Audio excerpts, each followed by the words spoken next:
they brought a directory from Nuremberg, which showed all the, from Jackson to all the, how neat. This is the who's who. Supreme Court, room 138. That was your room, huh? Apparently, if Yeah. it says so Yeah. there. Pardon me.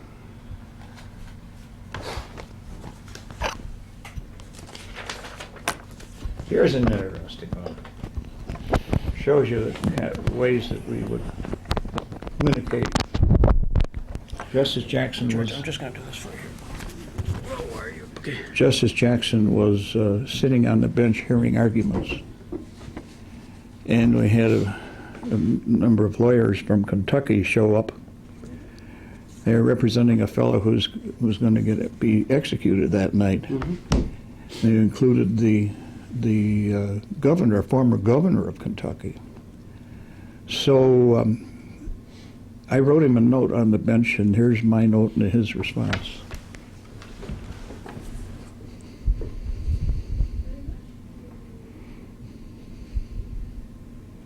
Oh, wow. You interested in that? Absolutely.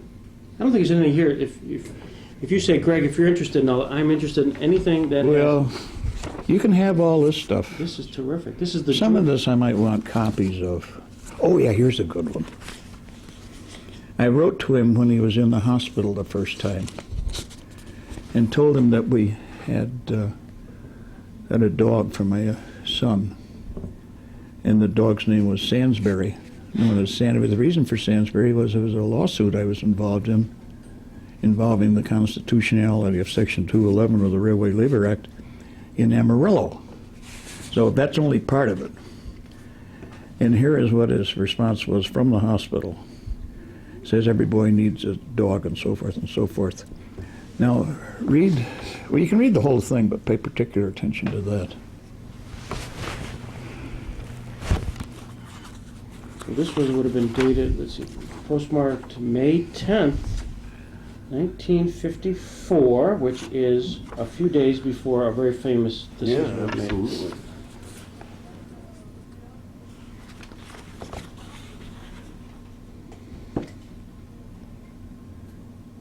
He's talking about the McCarthy hearings. Oh my gosh, look there. A stripped act, but without its other appeal.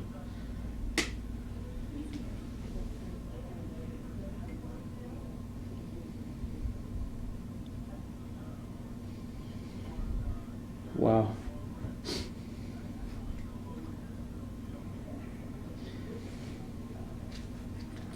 Occasional drink will do good rather than harm, so when you get here, let's make it all occasion.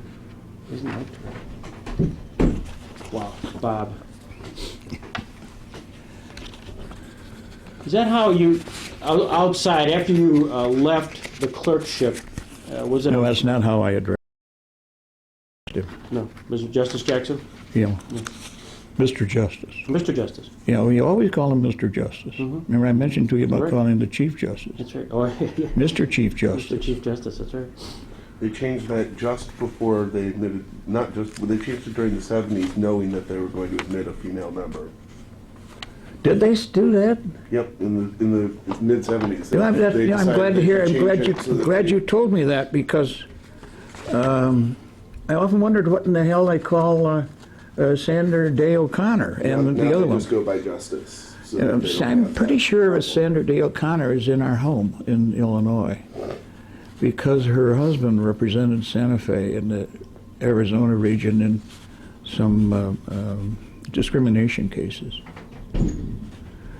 Here is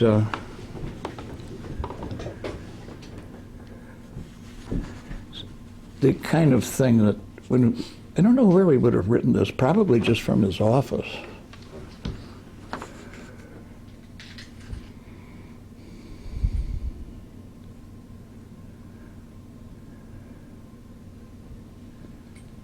So that's a shorthand to you as a clerk. A note pertaining to Some decision referred to by FF, Felix Frankfurter, in his opinion, McGinnis, I think it is. So he wanted you to do a little research citation? Well, we did that. That was routine with the opinions. You know, he wrote them out in longhand. Mm-hmm.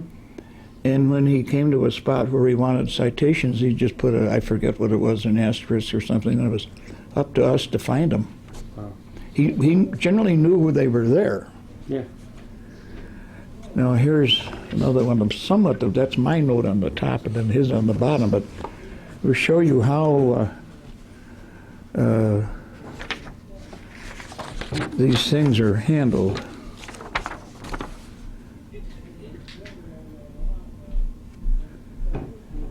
Wow. So you give him a question, he comments on it, and as you're researching, now would this be a editing that you would have done to the decision, do you think? Yes, to the opinion. Right. See, and all his only response is, see, evidently I was persuasive. He says, yes, omitted. That's right. That's it. Sure.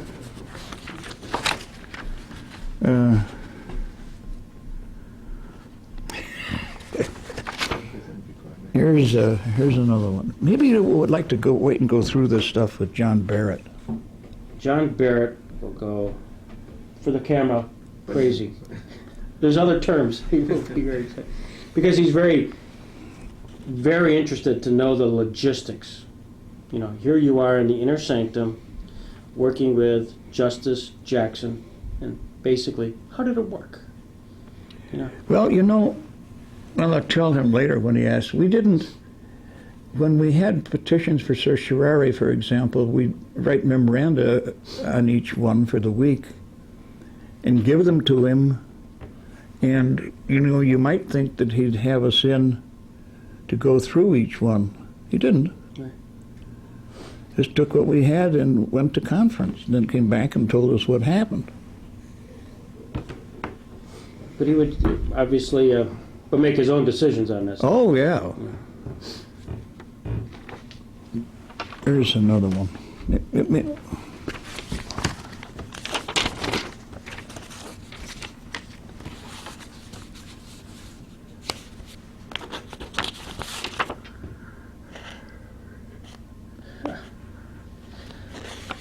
How fascinating.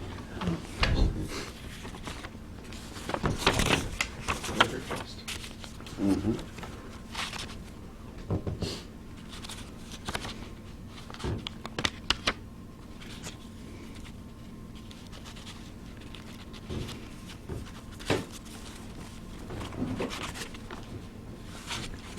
Yeah, where's that? Not one of those I'm looking for. The Niebank collection. Yeah. Those two just slipped out when you turned the. These? Yeah, those were in that group and they fell out. When you Okay. Right, let me get this out of your way. Anybody have a paper clip? I had one on here, but my wife lost it.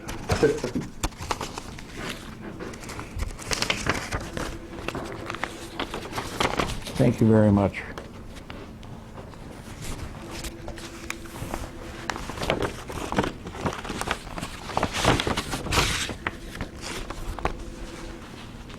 Here's one that bears on this Theo seizure case. This are the kind of things that, you know, we write memoranda relating to what the matter was before the court. And this one, I don't know how many I wrote on this case, but here, I don't know, maybe you're not interested in this. I would be. This, Well, let me just assure you that we are. this is a memo I wrote to him about that matter.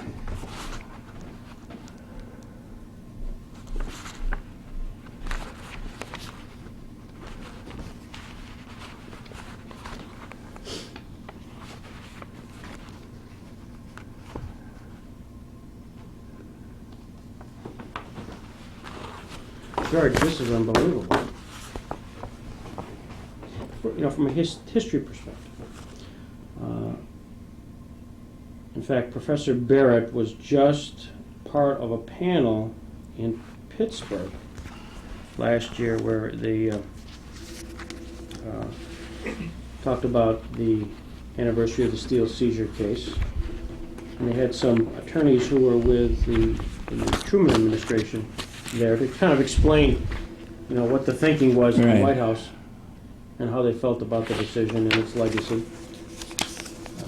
Well, at that time, it was Justice Black's habit to invite the members of the court to his home in Alexandria for a dinner. And next to his home, I believe it was, he had a tennis court because he was an avid tennis player. And one of the qualifications for being one of Black's clerks was to play tennis. In any case, at that dinner that night, he had also invited Harry Truman, who came. And Justice Douglas was sitting next to him, and that they were talking about the steel seizure case, and Truman apparently said, among other things, I almost came up and argued that case myself. And Douglas clapped him on the knee and said, "Oh, why didn't you?" Oh. So here's a few goodies. Well, I would say so. They're priceless. George, the Niebank collection of the Robert Jackson Center. See, this is out of stuff we write out in longhand. I think this is my own handwritten copy of that one that I showed you. But it was a lot of this. That's the way he wrote his opinions, was on a yellow pad and a pen. Yeah, this is what we just read there. Yeah, okay, well, That's great. you don't want that probably. Sure. Absolutely. There's nothing we don't want, George. This is George Niebank. This isn't just Steve Hody. Come Hey, on. well now, but remember, it's the Robert Jackson, not George Niebank. Well, it's been heartening to see the renaissance of interest in Justice Jackson. Yeah, I was saying last night that I think Gene Gerhardt owes you a share of the renewed royalties in his book. Well, I think the good news, he's doing that. All the reprint of Gerhardt's book, he's giving us everything. So, which is a nice gesture on his part. You may not want to get into this too far. We're talking about why Jackson named me a clerk. This was when I went to Illinois from D.C. I applied for admission on motion, because I'd be switched if I was going to take another bar exam. And one of the things they required was references. So not surprising, I put down Robert H. Jackson. And when they got this, and later, believe it or not, they approved my admission. They said, "You might like to have this." This is the letter? Yeah, You brought in the big guns. Absolutely. A sound character, a fine analytical mind, a genuine respect for the law, hard work, and the rarest of qualities, good judgment. What do you think? not guilty.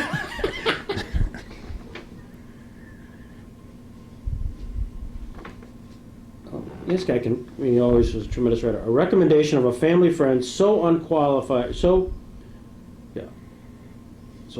and enthusiastic may sound like a mere act of friendship. I invited George Niebank to become my law clerk. He would not Presume. That's right. He would not presume upon family friendship to apply. I asked him to stay a second term because of the excellence of his work. He won the respect of all associates here. During a period when it appeared that my own son might be disqualified from acting as my executor, I named George Niebank. Now that's an honor. Yeah. Wow. Sincerely yours, Robert H. Jackson. You'd be interested in that? Yeah. Yes, I would be.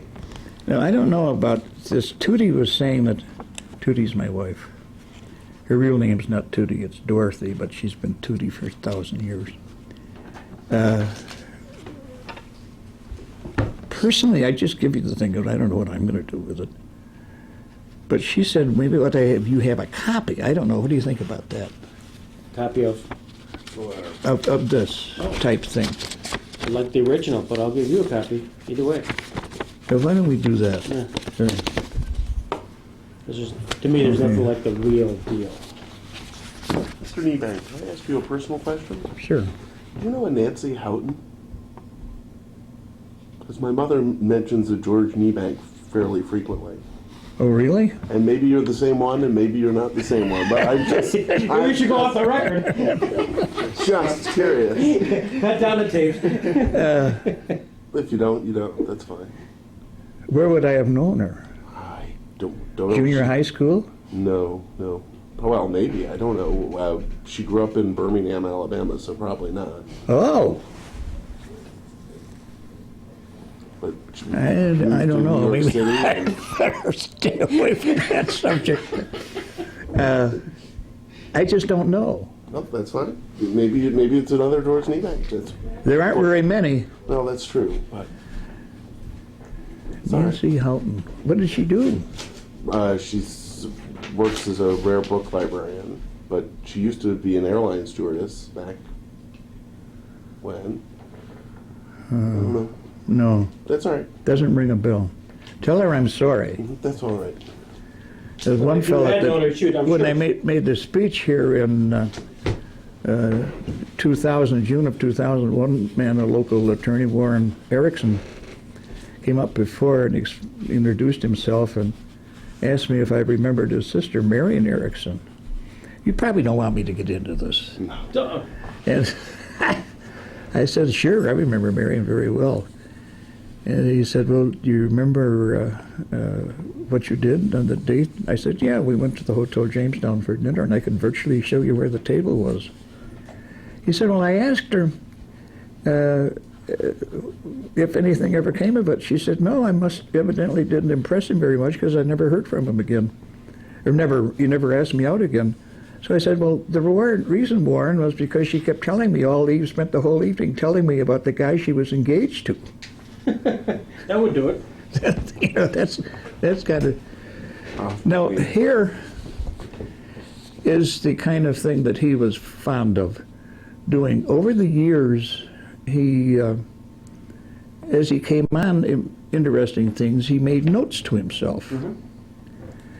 And ultimately, you know, he'd be going through a file, and he'd see some stuff. He'd say, wow, I think maybe that'd be worth an article.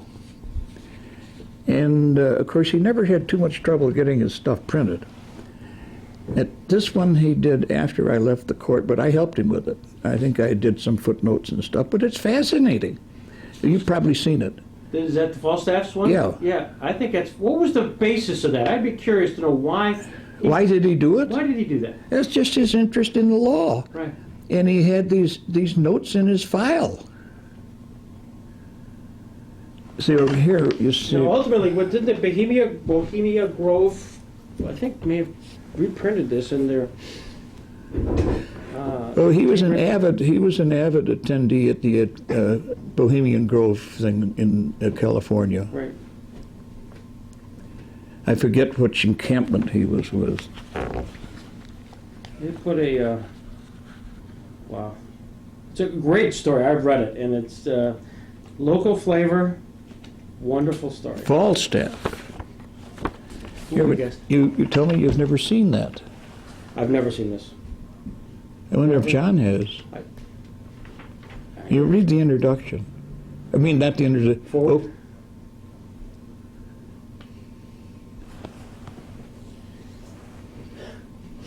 The Alfalfa Club of Washington for 40 years has been entertaining itself and its guests at its annual dinner by becoming a mock national convention of the Alfalfa Party to nominate a candidate for President of the United States.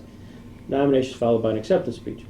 On January 31st, 1953, Robert H. Jackson was placed in nomination by Senator Robert A. Taft, which is interesting, who moved that nominations be immediately closed, no debate permitted, and no point of order be entertained. The chair declared the motion carried. Senator Harry Byrd and a large committee then escorted the nominee to the platform, and he was introduced. In accepting the nomination, the candidate made the speech that is reproduced on the following pages. Just read the first paragraph or two. Mr. Chairman and gentlemen of the convention, I accept your nomination at once, lest any hesitation on my part have a sobering effect on my audience.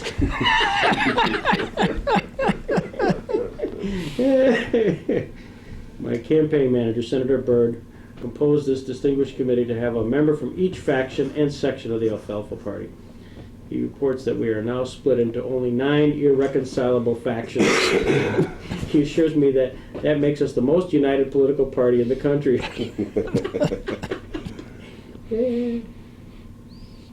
wonder if it's interesting because Taft, of all people, in 1946 at Kenyon College, gave that speech sort of denouncing Nuremberg, or at least the precepts of. Oh, wow.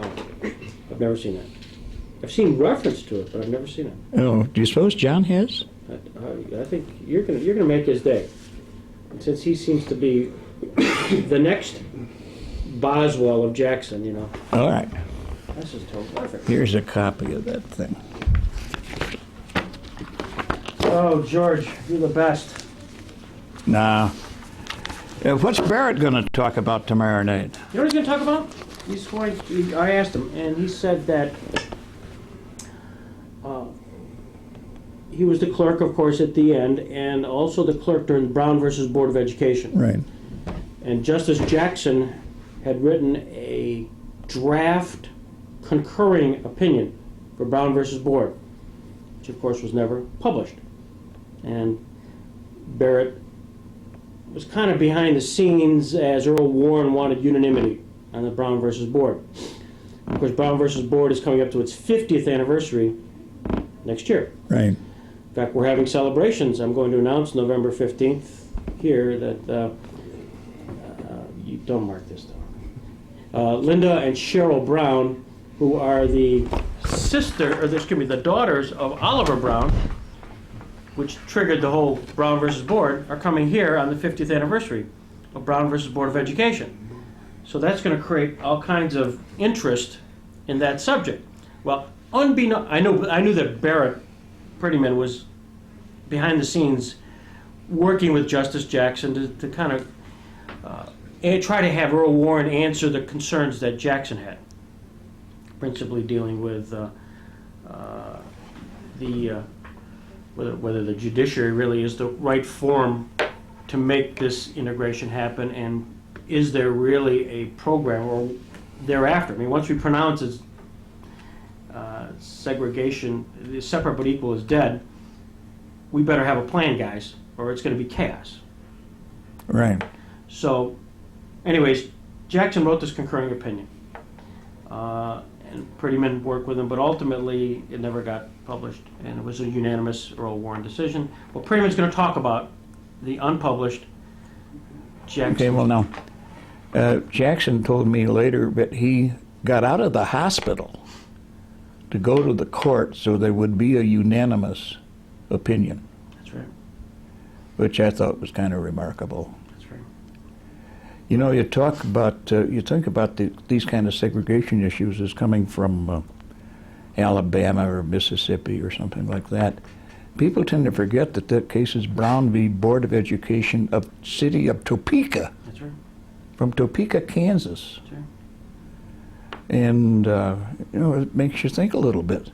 I had occasion years later to find out the attitudes of Topeka, because, of course, that was an important point in the operations of the Santa Fe Railway, being, of course, the Atchison, Topeka, and the Santa Fe Railway. And Topeka was the only one of those three that it ran through. Well, let me give you just a complete the circle, George, is in the little research I've done to date on Oliver Brown. He worked for your railroad. Did he? Yes. Okay. So that he was an employee of yours. I'll be I darned. don't know how long he lasted, but certainly was when the events occurred. And he certainly wasn't a activist. He just wanted to see this kid's got some Right. education. Well, don't blame him. And one of, interestingly enough, And the Brown sisters are very conscious, even though their names are affiliated with the whole seminal case. There were several cases that were consolidated for that one decision. Yeah. Just alphabetically, Brown was first. So it's Brown versus Board of Education, kind of, et cetera, and that's how it played out. So both the girls, I shouldn't say girls, women who are in their late 60s. One of them's a lawyer, very articulate on the subject. So she's coming here, and also, again, not for publication, but Nicholas Katzenbach. He was a great friend of Rehnquist. Yeah. Yeah, I tracked him down in Princeton, New Jersey, and he's going to be a speaker at a dinner the night before honoring the whole thing. And just a delightful guy. Yeah. And his tie-in, as if there isn't a web through all this Jackson piece, in 1964, on the 10th anniversary following Jackson's death, there was an event here at Frewsburg. And who was the speaker? Nicholas Katzenbach. Yeah. He goes, I can't believe it. 40 years later, I'll be coming back. So, all of that. I'm going to ask you some questions, and you told a story during the dinner, which I wanted to ask about, and that was, did you have any reason to really have any conversation with Justice Jackson concerning Nuremberg? When I was there, Nuremberg was still quite fresh in his mind. But the direct answer to your question is, in terms of extended discussions, the answer is no. Next question. Yep. But it impacted his thinking on a great many things. For example, and I was trying to think the other day which of the two, which of the cases this was, but he had seen in operation the Nazi system going in, you take over. The first thing is communications and transportation, so he was well aware of that. And it affected his thinking as it might bear on such things as, some of these, like I think came up in Joint Anti-Fascist Refugee Committee v. McGrath. And the only reason I mentioned it is not because it's all that important, but simply because it affected his appraisal of the facts in a situation like that. But he didn't. I of course, asked him once about the ex post facto character of the trial. And his answer was very direct and very simple. He said, well, you know, George, you could have lined them all up and shot them, and nobody would have said boo. He said, so it was thought that we could utilize the opportunity to give them a fair trial and perhaps prescribe precedents for the future. And he said, in addition to which, murder has always been a crime.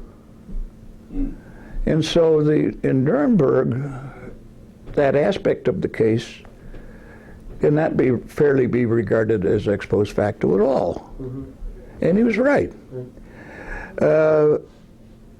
I was going to say, or I thought he might be a little sensitive to criticism of it on this score, because you see a lot of it. I don't think he was, as he felt very confident that he was right. He took away from the trial at least one interesting souvenir, which he kept on his coffee table in Hickory Hill. Goering's decorated jeweled dagger, dressed dagger. Is that right? I don't know whatever became of that. I was impressed with that. You told the story regarding you meeting Judge Burkett. Was it? Burkett. Norman Burkett. Right. Tell that story. Justice Jackson loved to have receptions, private receptions in the court building, and there were two places you could have them, so-called conference rooms, but they were huge marble things and all that. And this one was a reception in connection with a meeting of the American Bar Association. And Sir Norman Burkett was, I've never quite been able to figure out what his position in Great Britain was at the time, but he ultimately became, I believe, Lord Chief Justice or whatever it is you become in England. But he was one of the prosecutors at Nuremberg.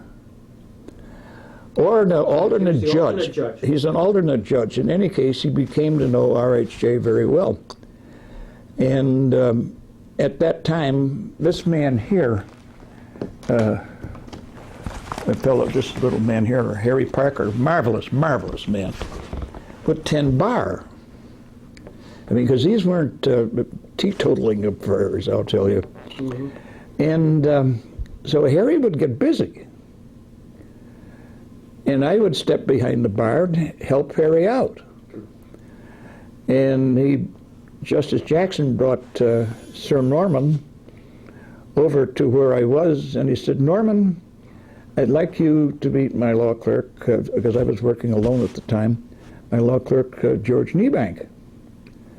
And he said, "I want you to note, Norman, that the young men with me get to know both sides of the bar."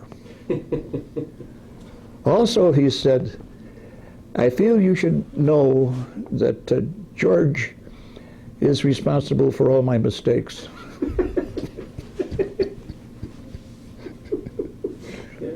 Welcome to the That made a lasting impression. Did you have let me back up. We've done interviews like this with Phil Neal and Murray Gartner and Jim Marsh, and one theme seems to come through, and that is that Justice Jackson wrote virtually all of his opinions. Oh, yes. There's no question about that. Not only did he write 99.99% of them, but he wrote every one of them out in longhand on a yellow pad. Each of them said at one point he would let the clerk do one opinion from kind of scratch. Did you get a chance to do that? Twice. But not at his direction. There was a cases in those days, the assignments for opinions would come down from the Chief Justice office on Friday. Mm-hmm. And RHJ would be gone for the weekend, so we'd get the assignments and pick on a case. And twice I grabbed him and ran with it and wrote a draft opinion and had it on his desk. When he came back, he says, "It looks good to me," and signed it, and away we went. And after the first one of those, it's almost routine in these cases for attorneys to file motions. Let's see, what do they call them? For reconsideration. For reconsideration. And sure enough, one came in this case, and he came in and he handed it to me, and he said, "Now, George, you're going to see how stupid you are." Because, and of course, I was thinking later after that talk here in 2000 that would have been worthwhile to give those people at least some substance and tell them that by and large, unless their client really insists on it or unless they need the money from the additional work, a motion for reconsideration is a waste of time. Right. I mean, really. But they're popular. You know, the client doesn't want to go down except with all flags flying. And the attorney is always willing to pay. And they're willing to pay the attorneys that'll get done. You mentioned that Justice Jackson was not particularly interested in observing sports. No. Specifically baseball. But then you told a story of an article that appeared in the Washington Post that. Right. Well, he, as I mentioned to you at the time, it was really when my comments were broader than that. Mm-hmm. They went to the to the proposition that, in fairness, you'd have to, without being critical, to say that he was not what you would consider a well-rounded man. He was very interested in horses. He liked to fish. He liked to boat on his good ship, the Alibi. But he didn't care about baseball or football. There's one morning we came, I think it was after a weekend, John Cushman and I, it was when Johnny Cushman was there. There's an article in the Washington Post that said, Robert H. Jackson being considered for next commissioner of baseball. You know, what? So we took the article in and said, hey, what's this?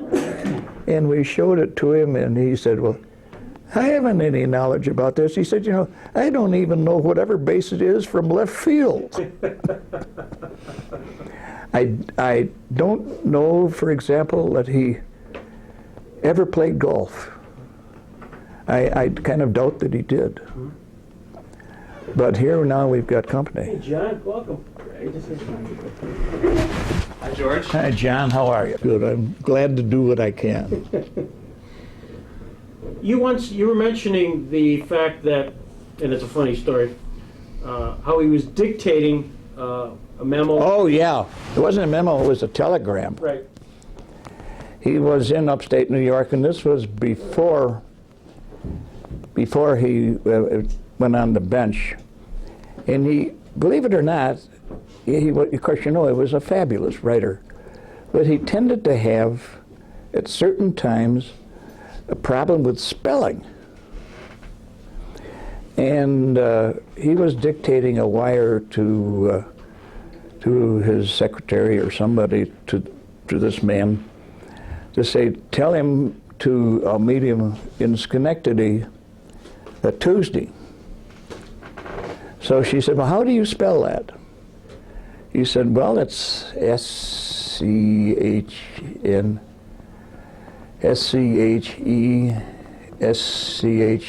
Oh, hell, tell him to meet me in Utica.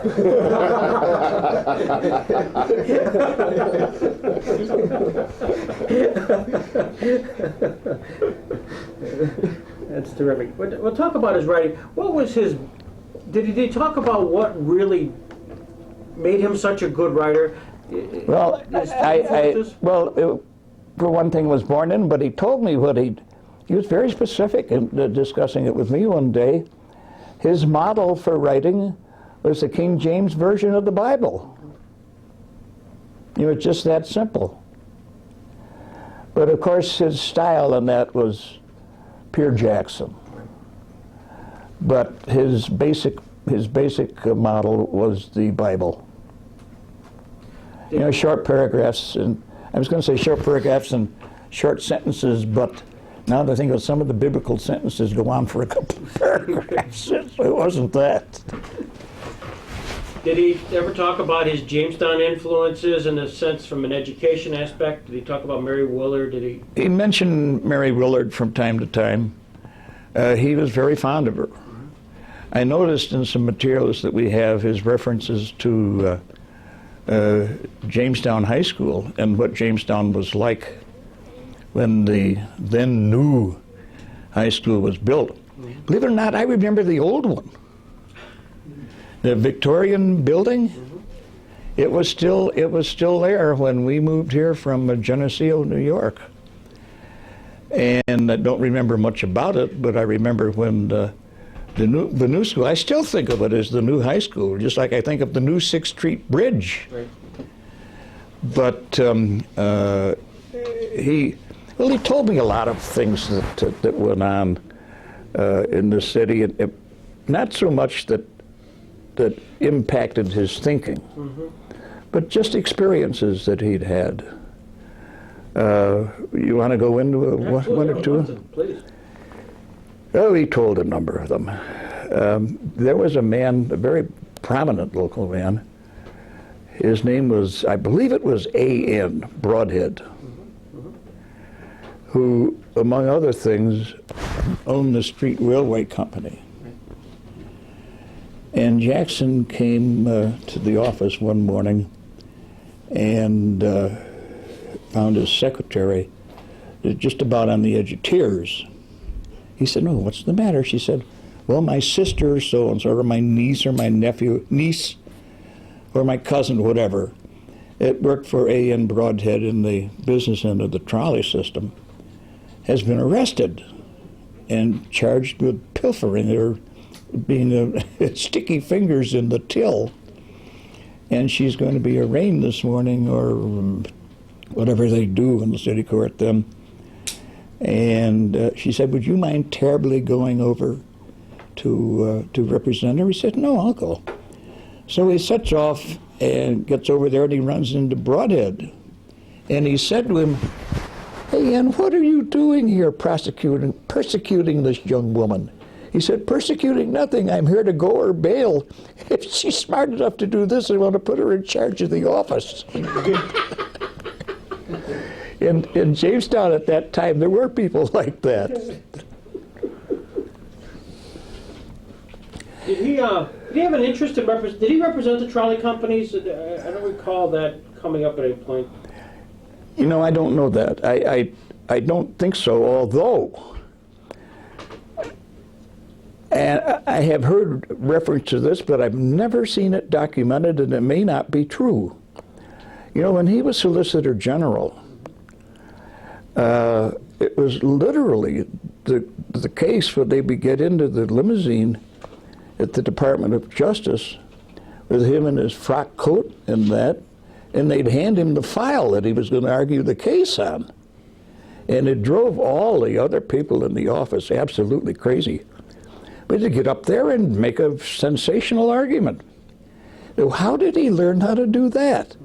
Well, someone said that he had tried cases for the Buffalo Street Railway Company.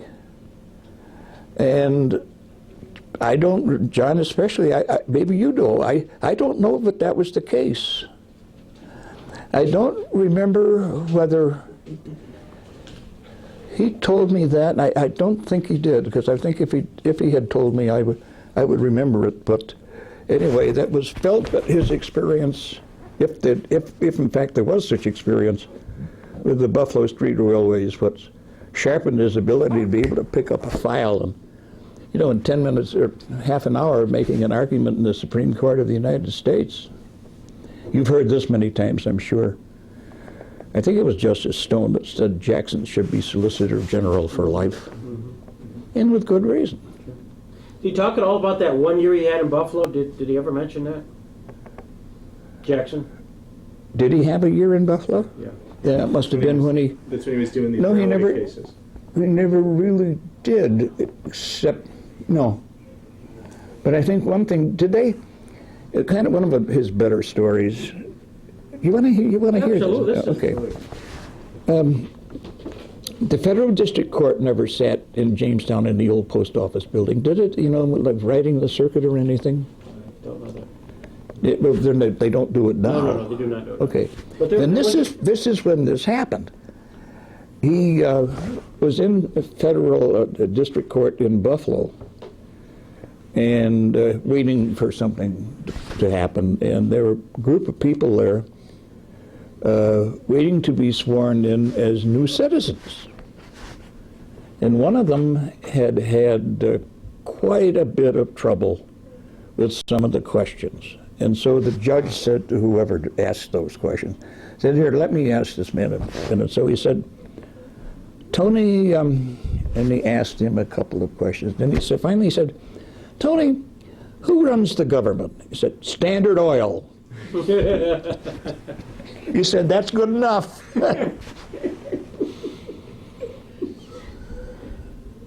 Did you talk about John Wright at all? Yes. Because, of course, John Wright is what got him into his interest in public utilities. Mm-hmm. And he was very, very highly regarded by the members of the ABA, members of the public utilities section. And I think I mentioned to you, though, once he told me that he liked the public utilities section best because they had the best parties. But he used to talk about John Wright. And one story I remember, and I've seen this repeated someplace, so it's not new. But he told it to me himself, that he sent Wright a statement, and Wright sent it back with a note about some item that he had detailed on it, but the charges, and so, you know, wonder how could this be so high? And Jackson, I guess, penned on it and sent it back. For lying awake nights worrying about your case. You talk at all about some of the other personalities in Jamestown, even the politics? Did you remember him? He never talked about local politics, Right. but he did talk about some other personalities. I remember one in particular, but I'm not going to tell you who it was. Came to him and wanted him to draft a new will, and in it he wanted to provide that his then at least relatively new and very attractive wife received nothing if she remarried. And Justice Jackson told him he would not draft such a will. He said, "What do you mean you won't?" He said, "I won't do it. Just won't do it." He said, "Well, suppose I got it done, and I can get it done, and she came to you and asked what to do about it." He said, "Well, I told her that if that's a problem, she should give the key to the back door to her boyfriend and forget about it."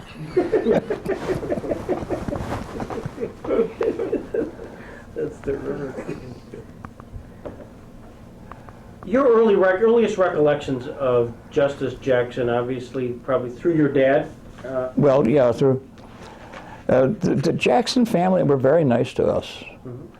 They'd take me up to the Lakewood stables, and I went by there where it used to be last night, you know, by Denny's restaurant there on Lakewood Road. And God, you would never in God's world dream what an operation had been there. It was a pretty substantial thing with I believe it was a quarter-mile track and big stables. And he was very. I don't know whether he had it built or not. I kind of doubt it, but he certainly was active there. Did you?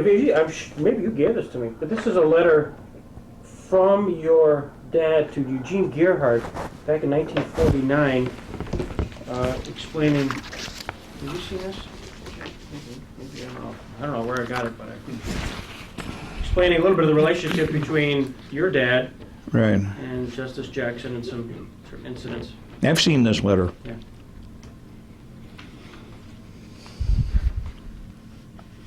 George, when did your father pass away? My dad passed away unhappily very young. He just turned 49 Okay. in 1952. Okay.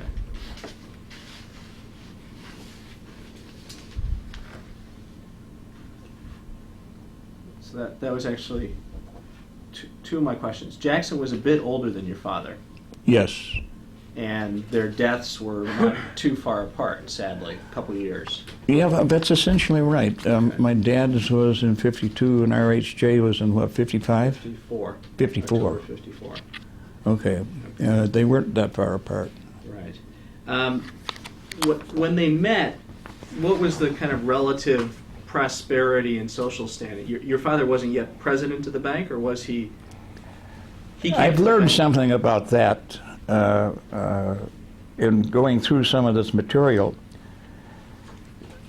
What's now the Bank of Jamestown, I don't know what it was then, was in trouble. Mm-hmm. And my father, at that time, notwithstanding the fact that he was only in his late 20s, was, I think he was president, but in any case, he was the one that ran the bank, Genesee Valley Bank and Trust Company in Geneseo, New York. And they asked, I'm told they asked the bank examiners who they might recommend to come in and take care of things for the Bank of Jamestown. And they recommended my father. And he came here I believe, first as executive vice president, but that didn't last long. And in short order, he was president and was president for the rest of the time until his death. Okay. But at that time, some of the important figures in the bank were, I'm sure you come on the name Brewer D. Phillips. Mm-hmm. In fact, he was sort of it. And Justice Jackson. Mm-hmm. Now, which reminds me, one of the things I meant to ask you about his last offices in Jamestown, I had understood that they were probably in the Bank of Jamestown building. Mm-hmm. If somebody else said they were someplace else. John's probably got the most, because I think when the partnership split up, he probably had his own private office for a while. Well, which partnership? When he leaves for Washington, he's still Jackson, Durkin, Herrick, And Lee. and Lee. I think they're still together in 3-4. I think they're on the 6th floor of the bank building. Yeah, they were. Yeah. And I noticed that one of the things nobody's mentioned was the fact that John Durkin was really the one who succeeded to running the office when he left, when RHJ took leave, as it were. But the firm failed. Without him, it failed. Mm-hmm. But then I know that Durkin wound up with an attorney's position with the government in Washington, courtesy, I'm sure, of then Justice Jackson. Mm-hmm. Because I saw Durkin once after that in Washington, after that had happened. But it was I don't know whether you want to hear this. And maybe you already know. Do you want to know how much money he was making in those days? Jackson? No. Yeah. I'm interested.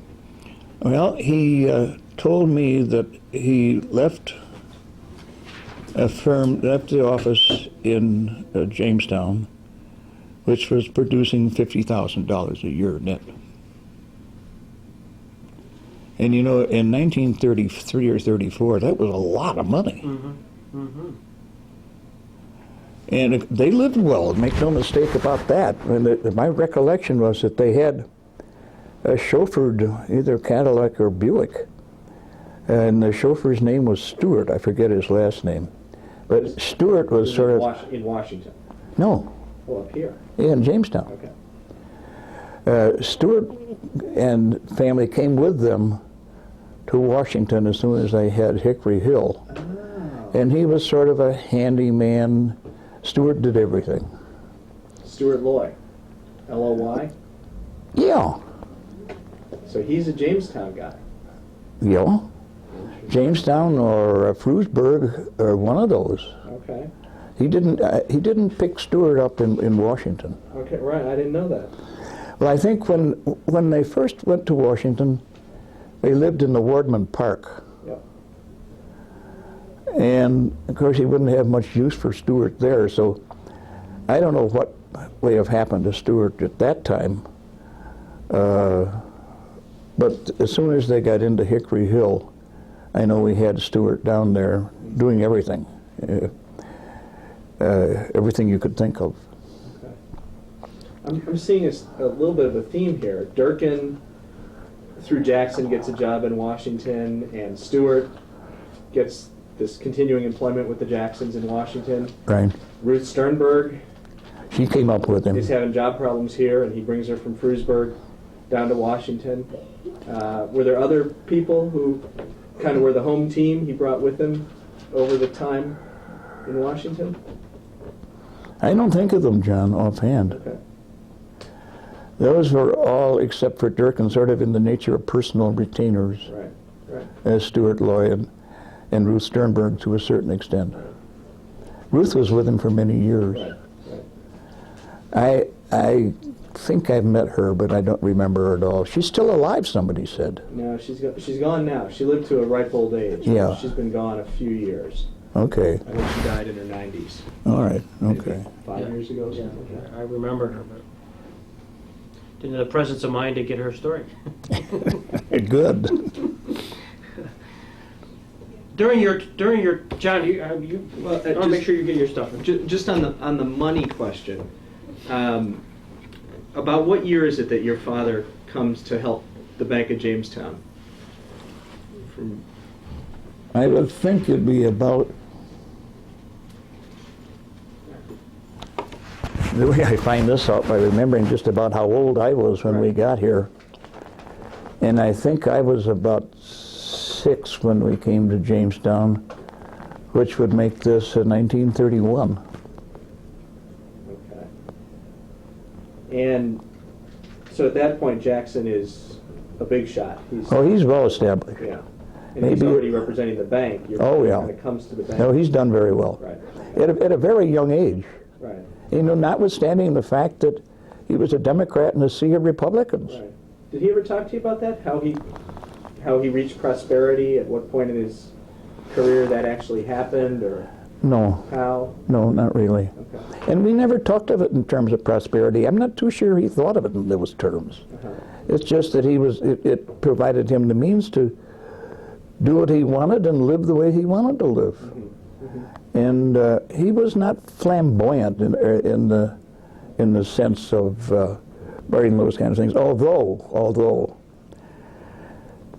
before we went to Washington, as a graduation present from law school, my father bought me a used 1949 Ford black two-door with white sidewalls, and I mean real sidewalls, not those little skinny stripes they have. No. And I got the car, my dad looked at it and said, well, it looks very Washingtonian, George. And so I get to Washington, and who do I see driving up into the court garage in a robin's egg blue convertible with the top down? Justice Jackson.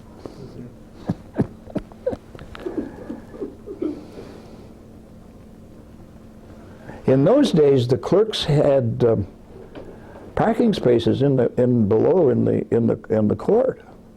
I guess now it's sort of catch can that they're everywhere, but in those days we had them in the lower level of the court building. When you were there, you were by yourself, and then did Cushman come? Or No. I was not by myself until the beginning of the second year. Okay, so when you came down, Cushman was already there? Well, we came at the same time. Right, okay. Who was he? He was the son of a man, a professor at Cornell, and I'm having a senior moment, whose father was, of course, named Cushman, but he was a political scientist, not a lawyer. And he had authored and produced a book called Leading Constitutional Decisions, which, as I say, he was not an attorney but a political scientist. It was a marvelous book. You ever seen it, John? Mm-hmm. Absolutely. Very, very good. Anyway, John was, that's who his father was, and John first came to Washington as a clerk to Henry Edgerton, who was on the Court of Appeals for the District of Columbia. And Edgerton had wangled this directly from being in the faculty at Cornell to Washington, very highly regarded.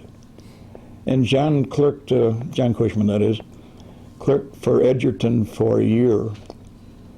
And then the next year came up to the Supreme Court at the same time I did. What kind of relationship did Jackson have with, I think it's Robert Cushman, John's father? I have no way of knowing he had any at all. Okay. I do know that he had a relationship, I believe, with Henry Edgerton. Okay. But I don't know about Cushman's dad. Okay. So what was John Cushman like? He's deceased. Yes. Yeah. Apparently he's just died fairly recently. Okay. He's a very fine fellow and very able, bright red hair, and jumpy. Jumpy as a hooker in church, I tell you. And Beautiful. he was good to work with. John and I got along just fine. Our eldest son was delivered by the same doctor that delivered the Cushman children. Did he also have a chance to write an opinion? I don't know.